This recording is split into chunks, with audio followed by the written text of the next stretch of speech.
నిజామాబాద్ జిల్లా బోధన్ పట్టణంలోని చావడి వద్ద గల నడిహూర్ హనుమాన్ మందిరం శ్రీ అభయాంజనేయ స్వామి మందిరం యొక్క ప్రథమ వార్షికోత్సవం ఘనంగా నిర్వహించారు. ఎంతో చరిత్ర కలిగిన ఈ ఆలయంను గత సంవత్సరం గ్రామ అభివృద్ధి కమిటీ ఆధ్వర్యంలో మాఘమాస శుద్ధ సప్తమి తిథి రోజున జీర్ణోద్ధరణ చేయడం జరిగింది. ఇందులో భాగంగా గురువారం రోజున ప్రథమ వార్షికోత్సవంని గ్రామ అభివృద్ధి కమిటీ ఆధ్వర్యంలో నిర్వహించారు.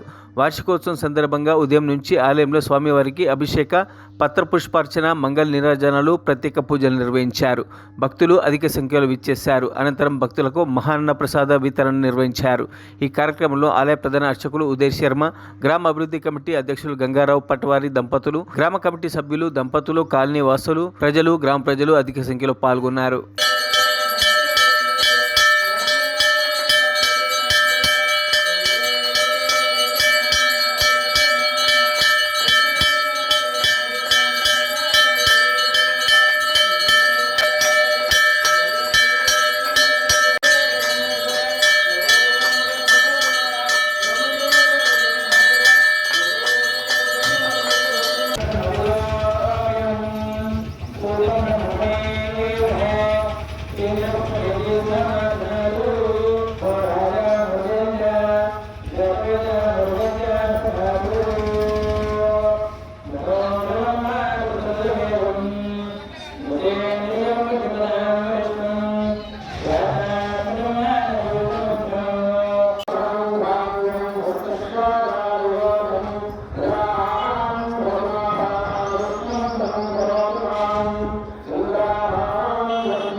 सुतवीर हनुमान की जय।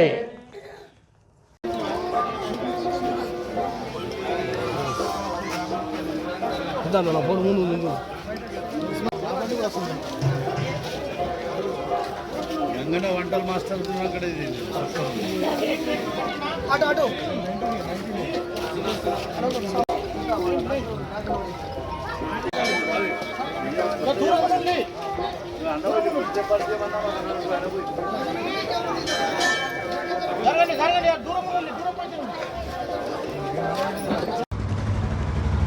శ్రీమాత్రే నమః. జై శ్రీరామ్. హిందూ బంధువులందరికీ ముందుగా ఈరోజు అభయాంజనేయ స్వామి యొక్క మొదటి వార్షికోత్సవం శుభాకాంక్షలు అందరికీ, ఈ చావడి కాలనీవాసులందరికీ, అలానే బోధన పట్టణ వాసులందరికీ, అలానే కమిటీ సభ్యులందరికీ కూడా ఆ హనుమంతుడి యొక్క కృపా కటాక్షం ఉండాలని చెప్పేసి కోరుతున్నాము. ఇందాక సార్ చెప్పినట్టు, బాబాగారు చెప్పినట్టు, ఆ రామదాస్ స్వామి 7 అంటే వారంకొక ఆంజనేయ స్వామి గుడి అన్నట్టు 7 గుళ్ళు కట్టించడం జరిగింది. అంటే ఆంజనేయ స్వామి అంటే ధైర్యము, ఆంజనేయ స్వామి అంటే మనకు ఒక బలం అన్నమాట. మనకు హిందూ సాంప్రదాయంలో, సనాతన ధర్మంలో ఆంజనేయ స్వామి యొక్క విశిష్టత చాలా ఉంది. మనకు రామాయణం కనుక తీసుకుంటే రామాయణం ఘట్టమంతా ఆంజనేయ స్వామి ఎక్కువ కనిపిస్తూ ఉంటాడు అనమాట. మనకు బలం ఇస్తాడు, ఒక ధైర్యాన్ని ఇస్తాడు. అలానే మన హిందూ సమాజం అంతా సుభిక్షంగా ఉండాలి, ధైర్యంతో ఉండాలి. ఏది వచ్చినా మన ధర్మంకి అడ్డుకట్ట వేయడానికి ఎవరు ముందుకొచ్చినా వాళ్ళందరినీ సంహారం చేయడానికి ఆంజనేయ స్వామి యొక్క బలం మనందరికీ కావాలని చెప్పేసి ఇలా కట్టించడం జరిగింది. అలానే సంవత్సరం ఈ జీర్ణావస్థలో ఉన్న గుడిని చాలా బ్రహ్మాండంగా కట్టించేసి పోయిన సంవత్సరం ఈసారి సంవత్సరం అయింది ఈ రోజుతోని. ఆ సంవత్సరం అయింది కాబట్టి మనం ఎలా అయితే పుడతామో, పుట్టినరోజు ఎలా అయితే జరుపుకుంటామో అలానే ఈ ఆలయ వార్షికోత్సవం కూడా అలా సంవత్సరంకి ఒకసారి జరుపుకోవాలన్నమాట. జరుపుకుంటే ఏంటంటే అందరూ కాలనీవాసులు, పట్టణవాసులు అందరూ ఏకమై అందరూ భోజనం పెట్టుకోవడం, అన్నదానాలు చేయడం, ఇలాంటి మంచి మంచి కార్యాలు చేయడం జరుగుతుంది. దానివల్ల ఏంటంటే హనుమంతుడి యొక్క కృప అందరికీ అందుతుంది. ఈరోజు మనం అభిషేకము, మహాభిషేకము తర్వాత అన్నదాన మహోత్సవం కూడా నిర్వహించడం జరుగుతుంది. ఇందులో భాగంగా అందరూ వచ్చి సహకరిస్తున్నారు. అందరికీ కాలనీవాసులందరికీ అలానే ఈ పట్టణ వాసులందరికీ బోధన్ పట్టణ వాసులందరికీ కూడా ఆ అభయాంజనేయ స్వామి యొక్క అభయం అందరికీ ఉండాలని చెప్పేసి కోరుకుంటున్నాము. జై శ్రీరామ్. శ్రీమాత్రే నమః. శివాజీ మహారాజ్ గురు రామదాస్ మహారాజ్ ఆయన బోధన్ గ్రామంకి వచ్చి 7 ఆంజనేయ స్వామి గుళ్ళు పెట్టిండ్రు ప్రతి సోమవారం నుంచి శనివారం దాకా. ఎందుకంటే ఆంజనేయ స్వామి ఉంటే ఆయన బలం ఉంటుంది, భక్తి బలము భక్తి ఉండట చేత వేరే వాళ్ళ ఏదైతే దాడులు జరుగుతున్నాయో దాన్ని తట్టుకునేందుకు ఈ గ్రామానికి వచ్చి ఉండి చేసిన దాంట్లో ఈ గుడి ఒకటి.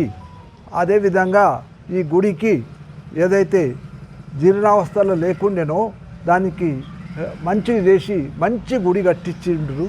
ఆ గుడికి 1 సంవత్సరం అయింది.